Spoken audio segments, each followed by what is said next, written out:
the children boogie. Salut à tous les amis, nouvelle vidéo critique et cette fois-ci on va s'attaquer au dernier film Disney Pixar qui est Buzz l'éclair, qui est actuellement au cinéma et qui n'est pas sur la plateforme de Disney+, pour une fois. Le film est réalisé par Angus MacLane, qui est au scénario du film aussi, et qui travaille depuis longtemps chez Pixar. Et il a fait entre autres tous les courts-métrages de Cars et aussi de Toy Story. Et il a fait aussi le film Le Monde de Dory, et là il est à son deuxième film chez Pixar, son deuxième long métrage qui est Buzz l'éclair. Ceci n'est pas une suite, c'est une sorte de spin-off, comme c'est expliqué au début du film. Il nous dit comme quoi c'est un film qui a été vu par Andy avant qu'il achète le jouet Buzz l'éclair, avant qu'il en devienne fan. Moi j'étais très hypé, comme je vous l'ai dit dans le film, quand je vous ai fait la critique sur le film Alerte Rouge, que moi c'était vraiment le Pixar que j'attendais impatiemment cette année. On va dire au compte rendu du film, je m'hype un petit peu redescendu, mais ça veut pas dire que le film je l'ai trouvé très mauvais. Il y a beaucoup de points à revenir dessus, sur ce film, donc je vous dirai un peu plus en détail plus loin dans la vidéo. Et bien évidemment, avant de commencer cette critique, je vous invite à laisser un petit pouce bleu et à vous abonner à la chaîne. Comme je vous l'ai expliqué juste avant, le film est en quelque sorte le film que Andy a regardé et qu'il en est fan avant qu'il n'achète le jouet Buzz l'éclair. Dans ce film, on suit des rangers de l'espace qui essayent de trouver une planète pour la coloniser et s'égarent dans une planète hostile. Le seul moyen de pouvoir sortir de cette planète est de faire un saut dans l'hyperespace. Et seul bémol, c'est que chaque saut le fait revenir 4 ans plus tard. Ce qui fait que Buzz l'éclair se retrouve dans un sacré pétrin. Pour le casting, on retrouve pas mal de beau monde. Nous avons Chris Evans qui prête sa voix pour Buzz l'éclair, et pour la voix française, c'est François Civil qui s'en charge et qui se débrouille pas mal, tout comme Michael Gregorio qui fait très bien la voix du robot qui est un chat en fait. On a Taiki Waititi qui fait le personnage de Mo Morrison, doublé par Thomas Sisley en VF, et ce n'est pas un personnage important de l'histoire, et juste un petit plaisir d'entendre sa voix, c'est celle de Donald Renew en officier Diaz. Les personnages sont plutôt bons, il y en a... Les personnages sont plutôt bons, très bons par moment.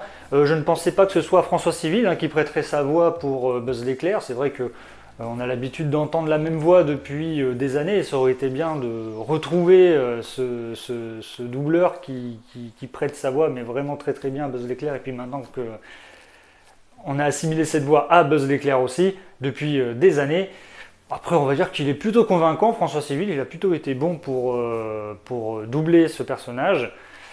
Chaque personnage a son trait de caractère aussi, que ce soit de la vieille folle qui aime les armes à feu au gars qui est complètement peureux, et puis à la fille qui veut ressembler à sa grand-mère, je crois, oui voilà, à sa grand-mère, qui est une figure emblématique, une héroïne de guerre. Le nom du personnage est Easy Hawthorne. Et donc voilà, vraiment ce petit groupe est très intéressant, et ce qui donne un petit peu de diversité au niveau du caractère pour le groupe. Pour Buzz l'éclair, donc le personnage a la même évolution que dans les anciens Toy Story, donc là-dessus ça ne change rien, c'est le héros solitaire qui veut se débrouiller tout seul, qui n'a besoin d'aide de personne, et qui petit à petit apprend à faire équipe avec cette équipe de bras cassés, on va dire, et de se faire confiance les uns aux autres. Donc c'est le personnage qui respecte les règles, c'est le bon petit soldat. Donc voilà, rien ne change là-dessus. Le personnage est plutôt bien respecté de ce côté-là. J'ai bien aimé aussi les mimiques que dans le film, et même dans les anciens Toy Story. Ils ont fait des petits clins d'œil, comme quoi il parle à son journal de bord avec son avant-bras, et que tout le monde lui pose la question à qui tu parles, etc. Que c'est exactement pareil que dans Toy Story, quand les joueurs lui demandent à qui il parle dans ce petit gadget qu'il a dans l'avant-bras. Il y a même aussi un petit clin d'œil à la fin du film où il déploie ses ailes avec son jetpack. Contrairement au jouet, il arrive à voler là, donc c'est normal. Mais voilà, c'était un petit clin d'œil plutôt sympathique. Et voilà, il y a plein de petites références dans ce film Buzz l'éclair de Toy Story, donc ce qui est normal pour ce personnage. Ce petit film aussi nous permet de découvrir d'autres personnages, comme par exemple le chat robot Xos, qui doit veiller sur Buzz l'éclair. Il est d'une grande aide et c'est aussi, on va pas se mentir, un placement de produit pour les jouets dérivés de Disney. Donc moi j'aimerais bien avoir un petit chat robot comme ça, ce serait bien que ça existe, ce serait même très très drôle de pouvoir discuter avec ce robot, cette intelligence artificielle. Donc voilà, de plus ce personnage est très drôle, il m'a beaucoup fait rire. Il va aider aussi Buzz l'éclair durant son aventure, donc il sera d'une très très grande utilité, même si c'est un placement de produit. Et voilà, et en plus la voix française qui prête sa voix à Xos, c'est Michael Gregorio, ce qui m'a pareil étonné parce que j'ai même pas reconnu sa voix. Et puis après moi ça m'étonne pas, ce mec peut faire du doublage parce qu'il peut prendre n'importe quelle voix avec sa voix. Et voilà, donc si vous avez vu ces spectacles, je pense que vous ne serez pas étonné qu'il s'en sorte haut la main dans ce domaine. Donc voilà, on va dire que déjà avec François Civil et puis lui, ils s'en sortent plutôt bien, même si j'aurais préféré à la place de François Civil retrouver la voix de la vraie voix de Buzz l'éclair. J'ai beaucoup aimé l'animation, on dirait que Pixar se dépasse de film en film au niveau de la qualité, même de la réalisation de l'animation, comme on peut le voir avec les pierres, les arbres, la qualité même du chat Xos, on dirait vraiment du vrai tissu, ce qui est vraiment bluffant parce qu'ils arrivent vraiment à faire des bons trucs, comme par exemple dans le Alerte rouge où quand t'as le père qui prépare le plat, et par exemple la feuille de salade, on aurait cru que c'était vraiment de la vraie salade, quoi. Donc pour vous dire que vraiment Pixar est en train de nous fait quand même de très bonnes choses au niveau de l'animation. Donc il y a aussi des très bonnes scènes d'action, parce que Buzz l'éclair c'est censé être aussi une référence de films de science-fiction et d'action. Et bien dedans il y a des très bonnes scènes d'action qui sont très bien rythmées au montage, il y a aussi des plans séquences qui sont très très bien. Voilà, dans ce film il y a beaucoup d'action comme je vous l'ai dit, et donc les passages calmes se font rares. Quelquefois il y a des plans iconiques, comme par exemple expliqué juste avant avec les fameuses ailes de Buzz l'éclair. Il y a aussi des très beaux plans pour montrer l'environnement de cette planète auquel ils atterrissent pour essayer de faire leur colonie. Puis normalement de base ils ne devaient pas rester là, ils devaient partir. Donc voilà. Moi le seul truc que je pourrais reprocher au film c'est le fait qu'il y a beaucoup de répétitions. Beaucoup de répétitions. Je veux dire qu'à chaque fois qu'il y a un problème, il y a toujours une solution, il y a un problème, une solution, un problème, une solution. Et à chaque fois qu'on croit que le problème est fini, ça se finit pas en fait. Ça s'enchaîne, ça s'enchaîne. Le film, je crois qu'il fait 1h45, donc on va dire qu'il n'est pas très très long. Mais c'est vrai que parfois, avec vraiment cette grosse dose d'action, je peux comprendre que certaines personnes doivent se dire ah ça doit être fini là, non putain, ça fait que 1 heure que le film est commencé, il doit rester 40 minutes. Mais bon, après, moi, ça m'a pas dérangé plus que ça. Ça me dérange pas, les films d'action où il y a vraiment que de l'action. Mais voilà, c'est vraiment juste ça. Il y a beaucoup de répétitions dans ce film. Et le problème aussi, c'est que les héros s'en sortent, on va dire, plutôt très facilement. Voilà, et donc au niveau du scénario, il y a beaucoup de facilité scénaristique.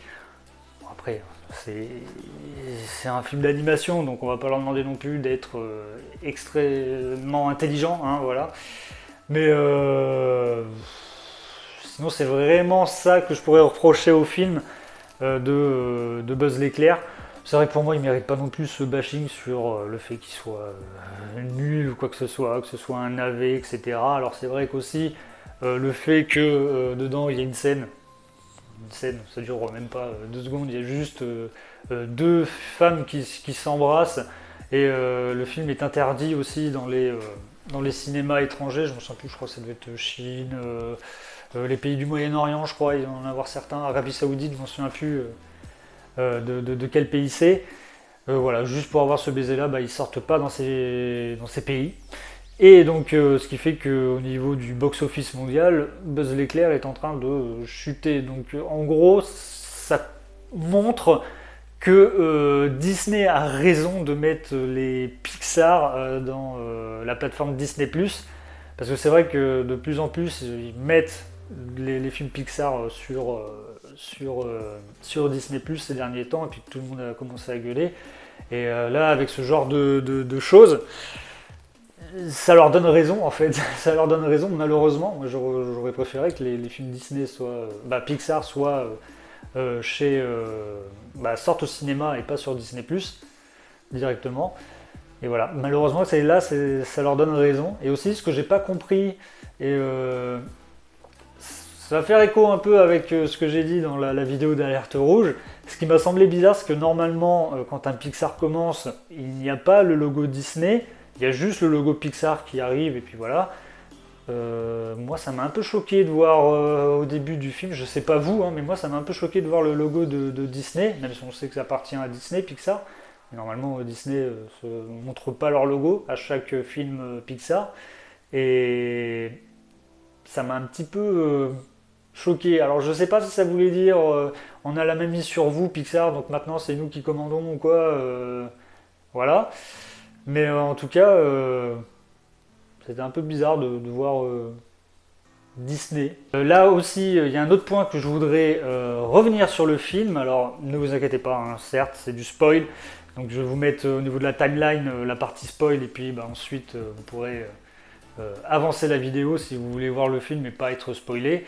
Donc, en fait, le point que je voudrais vous dire, c'est à propos du grand méchant du film qui est Zorg, que vous avez peut-être vu dans la bande-annonce, donc ça c'est pas un gros spoil, mais que en fait dans le film ils font référence à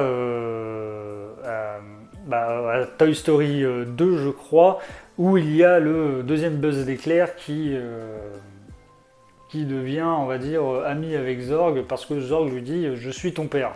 Quelque sorte. Donc en gros, Buzz l'éclair dit « ah d'accord, t'es mon père, machin et tout, bon, ok ». Et donc le Zorg en question, dès qu'il arrive en face à face de Buzz l'éclair, t'as une personne qui ressemble à Buzz l'éclair qui sort du Zorg, et le Buzz l'éclair qu'on suit lui dit ah bah tu es mon père, etc. L'autre dit non je suis pas ton père, je suis toi. Et donc moi ce truc là, logiquement j'ai trouvé ça au niveau de la logique des Toy Story, j'ai trouvé ça complètement débile. Pourquoi ils ont changé tout ça alors que normalement de base Zorg est le père de Buzz l'éclair. Normalement, si on se base sur le fait que dans Toy Story 2 il lui dit je suis ton père, là logiquement il aurait dû être son père, pas lui-même. Alors je sais pas s'ils ont voulu rechanger tout ça ou rebooter le personnage, ou s'ils ont complètement zappé que dans le deuxième Toy Story que ce soit son père. C'est ça le problème qu'on essaie de faire des univers étendus. C'est qu'après, il y a plein de défauts et tout, il y a plein d'incohérences. Et puis là, pour moi, celle-là, elle est vraiment flagrante, parce que dans Toy Story 2, la seule chose dont je me souviens, c'est quand tu as Zorg qui dit « je suis ton père ». Voilà, pour faire référence à Star Wars. Et là, j'ai pas du tout compris pourquoi, d'un coup, on enlève ça et on lui dit bah non c'est juste lui du futur qui veut parler à lui du passé, etc. Toute une question d'espace-temps, mais voilà, c'est vraiment la seule chose qui m'a un peu choqué dans ce film. En conclusion, pour ce film qui se fait bâcher par la critique, pour ma part, il reste tout de même bon et intéressant. Il donne plus de background pour un personnage emblématique pour Pixar et surtout Toy Story. Ce qui serait intéressant pour la suite, c'est qu'il le fasse pour d'autres personnages de la licence de Toy Story, comme Woody, du fait que c'est un personnage qui sort d'une série dont on a vu quelques passages dans Toy Story 2. Mais revenons au film, je l'attendais vraiment et j'ai été très refroidi après avoir vu le film. Peut-être que je m'attendais à mieux, mais j'ai tout de même passé un excellent moment. Puis Pixar nous montre encore une fois tout leur talent dans ce nouveau film d'animation, et c'est pour cela que je lui mets la note de 6 sur 10. Bon voilà, vous avez eu mon avis sur le film Buzz l'éclair qui est actuellement au cinéma, donc n'hésitez pas à me dire en commentaire ce que vous avez pensé de ce film, si vous l'avez vu. N'hésitez pas aussi à laisser un petit pouce bleu et abonnez-vous à la chaîne. Moi je vous dis à une prochaine vidéo. Ciao!